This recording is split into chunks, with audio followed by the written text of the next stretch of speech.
आपण पाहत आहात सत्याची बाजू मांडणारं हक्काचं न्यूज चॅनल M24 तास। कृष्णाच्या मैदानात ईश्वरपूरचे पक्के राजकीय वैरी एकाच झाडाखाली नगरपालिका निवडणुकीत एकमेकांना पाण्यात पाहणारे नेते आज गळ्यात गळे घालून बसले।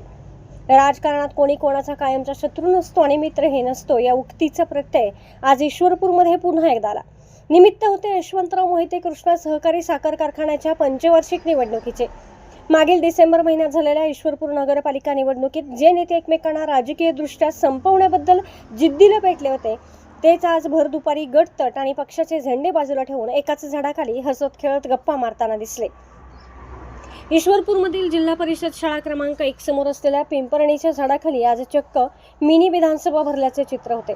एरवी राजकीय व्यासपीठावरून एकमेकांवर टीकेचे बाण सोडणारे नेते आज एकाच कट्ट्यावर दगडावर बसून अत्यंत खेळीमेळीच्या वातावरणात चर्चा करत होते। या चर्चेमध्ये आनंदराव मलगुंडे, माजी मंत्री जयंत पाटील यांचे कट्टर समर्थक आणि ईश्वरपूरचे नगराध्यक्ष आनंदराव पवार, शिवसेना शिंदेगड जिल्हा प्रमुख तथा नगरसेवक केदार पाटील, राष्ट्रवादी काँग्रेस अजित पवार गट वाळवा तालुकाध्यक्ष अजित पाटील व राजवर्धन पाटील, नगरसेवक अजित पवार गट भगवानराव पाटील, माजी नगराध्यक्ष सहभागी होते। विशेष म्हणजे डिसेंबरमधील नगर परिषद निवडणुकीत हे सर्वजण एकमेकांच्या विरोधात शड्डू ठोकून उभे होते।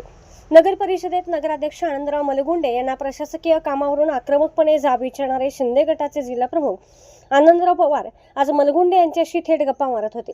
नगराध्यक्ष महोदय, आम्हाला एक ऑफिस पाहिजे अशी मागणी पवार यांनी गमतीने करताच तिथे उपस्थित असलेल्या अजितदादा गटाच्या नगरसेवकांनी आणि माजी नगराध्यक्षांनी हसून त्याला दाद दिली।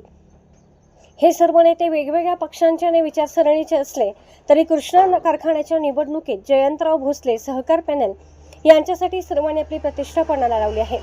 भोसले यांच्या पॅनलला विजयी करण्यासाठी या सर्व कट्टर विरोधकांनी एकत्र येत आज मतदानाचा दिवसभर या पारावर बसून आपली राजकीय जबाबदारी चोख पार पाडली। राजकारणाच्या पलीकडचे हे मैत्रीचे चित्र आज संपूर्ण ईश्वरपुरात चर्चेचा विषय ठरले आहे। एरवी एकमेकांना हरवण्यासाठी ईर्ष्या बाळगणारे हे नेते आज एकाच झाडाखाली दिवसभर ठाण मांडून बसले होते। मात्र राजकीय वर्तुळात आता एकच सवाल उपस्थित केला जात आहे की कृष्णा कारखान्याची निवडणूक संपताच हे नेते पुन्हा एकमेकांसमोर तलवारी उपसून कसे उभे राहणार।